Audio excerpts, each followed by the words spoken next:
कभी कभी कुछ चीज़ें जो हमारे लिए बिल्कुल आम और बेकार सी होती है, दूसरों लोगों के लिए वही चीज़ें जान से ज़्यादा प्यारी होती है। ऐसे ही एक चीज़ की पता मुझे उस समय हुआ जब मैं खुद सऊदी अरब गई थी और अरबी लोगों को खुद यह करते अपनी आँखों से देखा तो मेरे होश उड़ गए। मेरा नाम गरिमा है। मेरी शादी के एक ऐसे इंसान से हुई थी जो सऊदी अरब में सालों से नौकरी कर रहा था। शादी के समय वह अपने देश आया था और यह रिश्ता एक जानने वाली ने करवाया था और मेरा पति मेरे लिए बिल्कुल अनजान था। मेरी शादी को हफ्ता भर भी नहीं गुजरा था। मेरे पति ने मुझे सामान बांधने को कहा क्योंकि उसकी वापसी का समय आ गया था। उसे वापस सऊदी अरब जाना था और यह सुनकर मैं रोने लगी थी।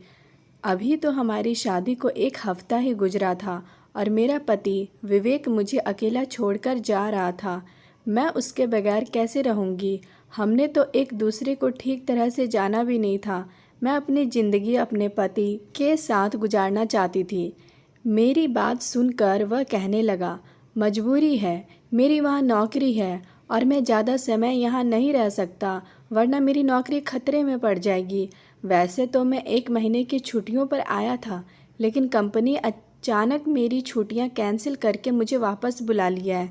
यह सुनकर मेरी आंखें नम हो गई थी और मुझे गुस्सा भी आ रहा था। एक परदेसी से शादी करना बहुत ही मुश्किल काम है। इस बात का एहसास मुझे आज हो रहा था। मुझे सामान पैक करने को कहकर विवेक बाजार चले गए और कोई 10 किलो से भी ज़्यादा फिटकरी खरीद लाए और कहने लगे, इसे भी मेरे सामान में रख दो। इतनी सारी फिटकरी देखकर मैं हैरान हुई और मैंने कहा, आप वहाँ जाकर इसका क्या करेंगे? यह तो इतनी सारी फिटकरी है, इसका भला आपको क्या काम? और उससे तो आपका सामान में वज़न भी बढ़ जाएगा और फिर अलग से फिटकरी के पैसे भी भरने पड़ेंगे। क्या वहाँ भी हमारे इलाके की तरह गंदा पानी आता है जिसे साफ़ करने के लिए आप फिटकरी लेकर जा रहे हैं? मैंने अपनी समझ के हिसाब से बात की थी क्योंकि मेरी माँ हमेशा ही पानी की जग में फिटकरी घुमाकर निकाल लिया करती थी। हमारे एरिया में गंदा पानी आया करता था। मम्मी कहती थी कि ऐसा करने से पानी बिल्कुल साफ़ हो जाता है। मेरी बात सुनकर विवेक हंस पड़े। कहने लगे, यह तो हमारे इलाकों में पानी साफ़ करने के लिए इस्तेमाल की जाती है। वहाँ तो एकदम साफ़ पानी पीने के लिए मिलता है। सऊदी अरब की औरतें इसका कुछ और ही इस्तेमाल करती है जो मेरी जानकारी में नहीं है, लेकिन मुझे यह मालूम है कि वहाँ इसकी अहमियत बहुत ज़्यादा है। सऊदी अरब की औरतें फिटकरी को खरीदने के लिए तड़पती है। लगभग हर सऊदी अरब के घर में मौजूद होती है। मैं जब भी जाता हूँ वापसी पर फिटकरी लेकर ज़रूर जाता हूँ। विवेक की बात सुनकर मैं हैरान हो गई थी। यहाँ तो हर दुकान पर फिटकरी मौजूद होती है, लेकिन इस समय मेरी समस्या फिटकरी नहीं थी बल्कि विवेक की जुदाई थी। मैंने उसके सामान में फिटकरी रख दी थी।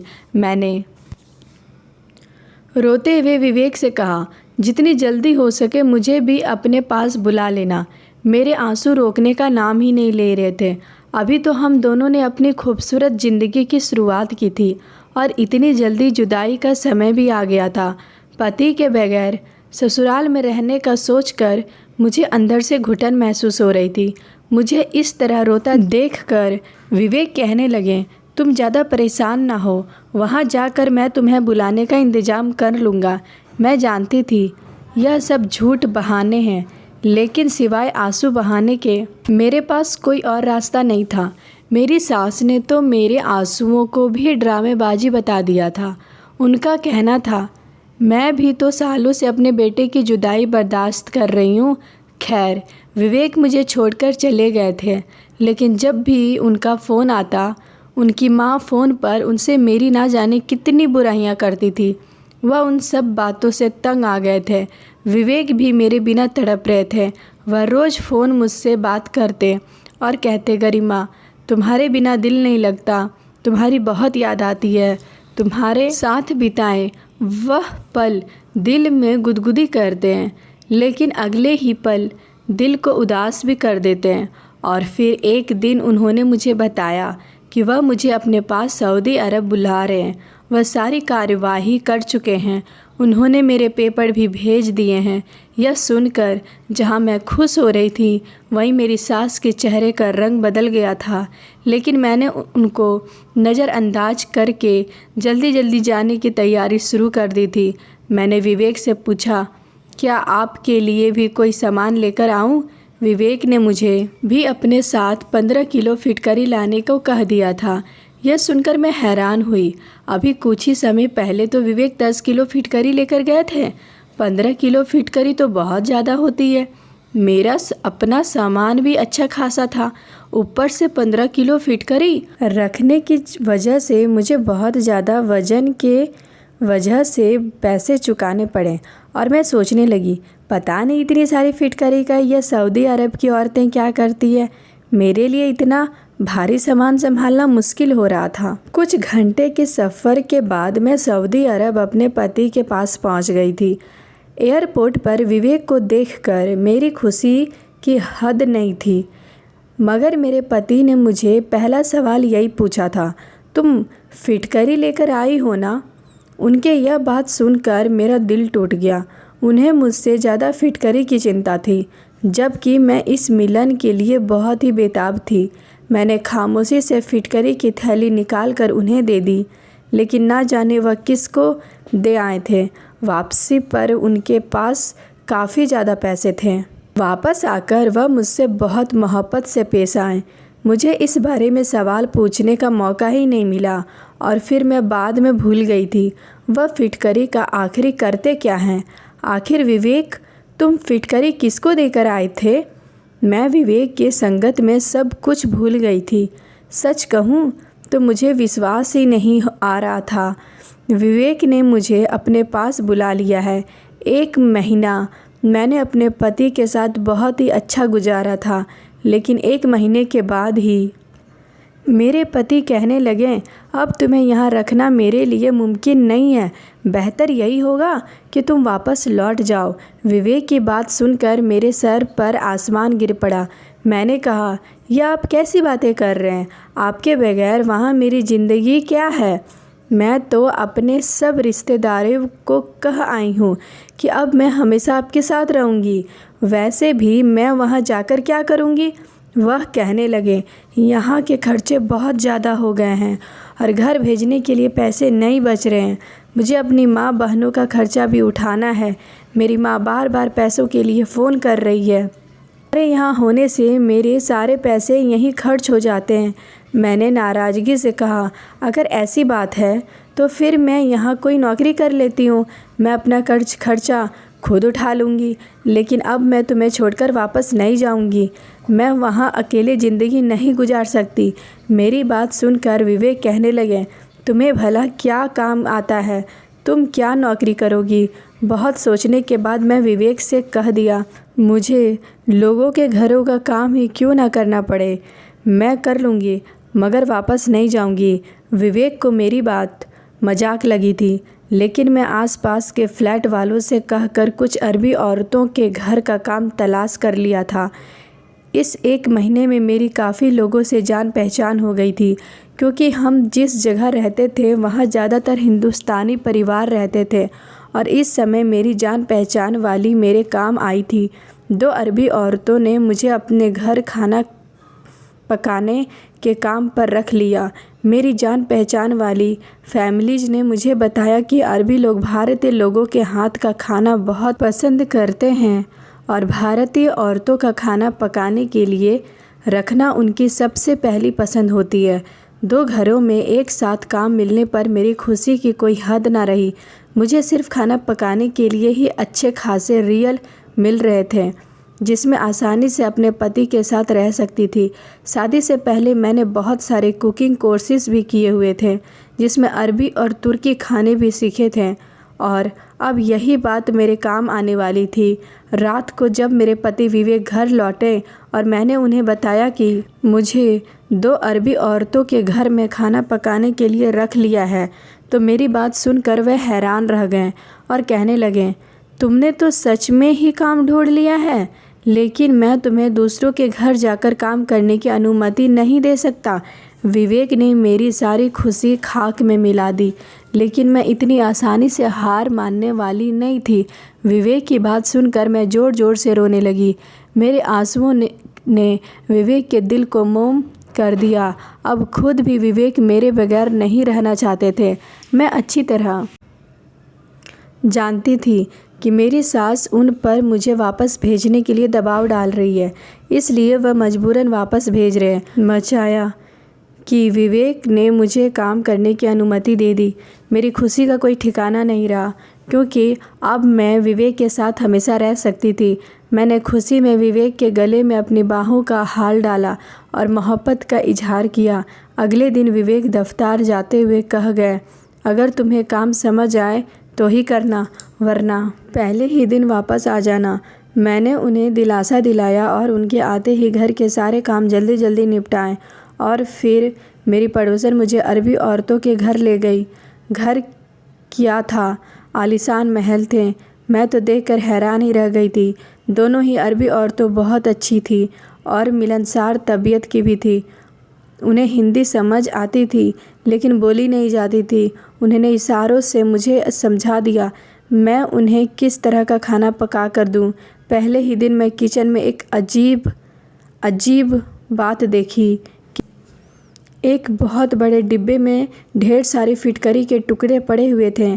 फिटकरी को देखते ही मुझे याद आ गया कि मेरा पति और मैं भी तो इंडिया से इतनी सारी फिटकरी लेकर आए थे। पता नहीं मेरे पति ने उस फिटकरी का क्या किया था। अरबी औरतें आखिर इस फिटकरी का क्या करती थी? लेकिन यह सवाल मैं किससे पूछती, क्योंकि इस घर में मौजूद जितने भी नौकर थे वह सब अरबी थे। यहाँ इंग्लिश भी किसी को नहीं आती थी और विवेक पहले ही बता चुके थे। उन्हें इस बारे में कुछ नहीं पता कि अरबी औरतें फिटकरी का क्या करती है। मैंने इन्हीं सोचों में 2 घंटे में खाना तैयार कर दिया। फिर दूसरी अरबी औरतों के घर चली गई। वहाँ भी बिल्कुल यही चीज़ देखी। उसके किचन में भी तो पहले वाली से भी ज़्यादा फिटकरी थी। अब तो मेरे अंदर का उत्सुकता जाग उठी थी। आखिर यह माजरा क्या है? हिंदुस्तान में तो मैंने ऐसा कुछ नहीं देखा था। मुझे खाना पकाते थोड़ी ही देर गुजरी थी कि दूसरी अरबी मालकिन किचन में आई और उसने फिटकरी का एक टुकड़ा निकाला और फिर उसे तेल में भिगोकर एक कोने में ढककर रख दिया था। पता नहीं उसने कौन सा तेल मिलाया था, मुझे मालूम नहीं हो सका। इसका अंदाज मुझ छुपाने वाला था, जैसे वह नहीं चाहती थी कि मैं उसकी तरफ देखूं। इस बात पर तो मैं और भी ज़्यादा हैरान हुई थी। और मेरा पहला दिन था, बहुत अच्छा गुजरा। मैं दोनों घरों का खाना पकाकर 5 घंटे में ही फ्री हो गई थी और विवेक के घर लौटने से पहले ही घर लौट आई थी।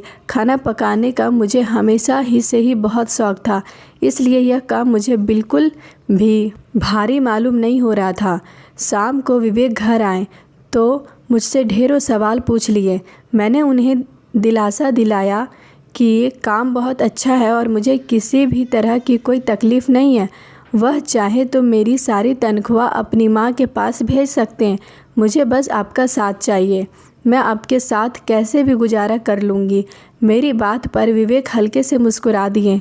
वह जानते थे कि यह सब मैं उनके साथ रहने के लिए ही तो कर रही हूँ। विवेक रात के खाने के बाद मुझे घुमाने के लिए बाहर लेकर गए और यह पहली बार था जब मैं इतनी सुकून से उनके साथ बाहर निकली थी, वरना अब तक मेरी सर पर यही तलवार लटकी हुई थी कि विवेक मुझे वापस भिजवा देंगे। विवेक मुझे अपने साथ एक बड़े मॉल लेकर गए। इस रंगीन दुनिया में पहुंचकर मैं खो सी गई थी। मॉल में बड़ी बड़ी सोने की दुकानें थीं और यहाँ हर औरत ही ढेर सारा सोना पहने हुए थे। मैंने कभी किसी औरत को खुलेआम इतना सोना पहने नहीं देखा था।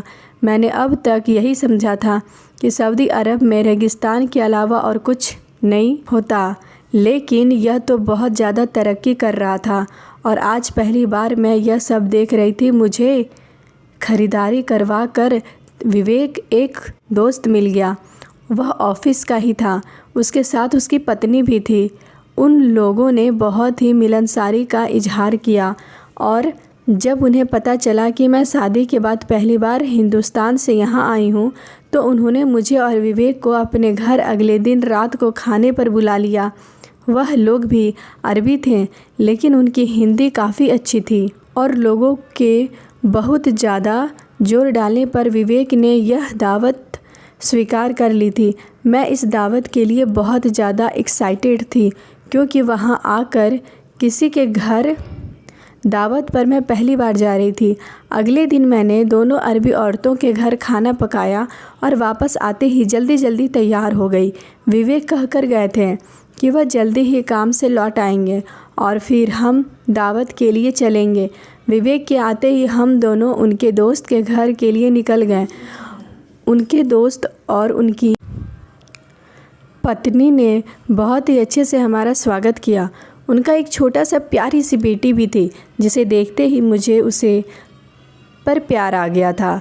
विवेक के दोस्त की पत्नी का नाम सलमा था। वह किचन में खाने की तैयारी कर रही थी। मैं भी उसी के पास जाकर खड़ी हो गई। मुझे देखकर वह मुस्कुराकर कहने लगी कि भाभी आप बैठ जाएं, मैं बस खाना तैयार करके आती हूँ। मैंने उनकी बात को नज़रअंदाज करते हुए कहा कि मैं आपकी मदद करवा देती हूँ और फिर मैं उसकी मदद करवाना शुरू कर दी। लेकिन इस समय मेरी नज़र एक कोने में रखी हुई फिटकरी की थैली पर पड़ गई। एक बार फिर मेरे दिल में यह सवाल उठा कि आखिर यह अरबी औरतें इसका करती क्या है। मैंने सोचा मैं इस फिटकरी का राज सलमा से पूछ लेती हूँ। अगर सलमा से पूछने में थोड़ी झिझक भी महसूस हो रही थी क्योंकि मेरी अरबी मालकिन ने छुपाने के अंदाज में फिटकरी को तेल में डाल कर रखा था। नहीं, इसके पीछे कौन सी बात हो सकती है। सलमा का ध्यान खाना पकाने की तरफ था। अब मुझे रहा नहीं गया। मैंने उससे पूछ ही लिया, यह फिटकरी यहाँ क्या और क्यों रखी है और इतनी सारी फिटकरी का आप क्या करेंगे। मेरी बात सुनकर सलमा के चेहरे का रंग बदल गया और उसने जल्दी से फिटकरी की थैली उठाकर कैबिनेट में रख दी। उसका अंदाज बहुत ही अजीब था। मेरी बात का जवाब देने के बजाय वह खाना बनाने लगने लगी। मैं भी खामोश हो गई क्योंकि दोबारा पूछना अब मुझे अच्छा नहीं लग रहा था। सलमा ने बहुत ही मज़ेदार खाना बनाया था। दावत बहुत ही अच्छी रही। हम उन लोगों से अनुमति लेकर वापस घर लौट आए थे। लेकिन सारा रास्ता मेरे दिमाग में फिटकरी ही चलती रही थी। विवेक ने मेरा गुमसुम सा अंदाज देखा तो पूछने लगे, तुम्हें क्या हुआ। मैं विवेक को सारी बात बता दी कि किस तरह मैंने दोनों अरबी मालिकों के घर पर फिटकरी के बड़े बड़े डब्बे दिखे हैं और आज सलमा के किचन में भी बहुत सारी फिटकरी मौजूद थी। आखिर अरबी औरतें करती क्या है। मेरी बात सुनकर विवेक हंस पड़े और कहने लगे, तुम औरतें तो छोटी छोटी बातों पर सोच विचार करने लगती हो। चलो मैं ही पता करके बताऊंगा इसके पीछे क्या राज है। दिन तेज़ी से गुजर रहे थे। मेरा काम बहुत अच्छी तरह से जम गया था। मुझे उन अरबी औरतों के घर खाना पकाने की अब आदत सी हो गई थी। मेरे माँ बाप अक्सर मुझे फ़ोन करते थे। जब से मैं विवेक के पास आई थी मेरी माँ को सुकून हो गया था। मैंने अपनी माँ से कई बार फिटकरी के बारे में बहुत से सवाल पूछे थे लेकिन मेरी माँ को भी ज़्यादा जानकारी नहीं थी।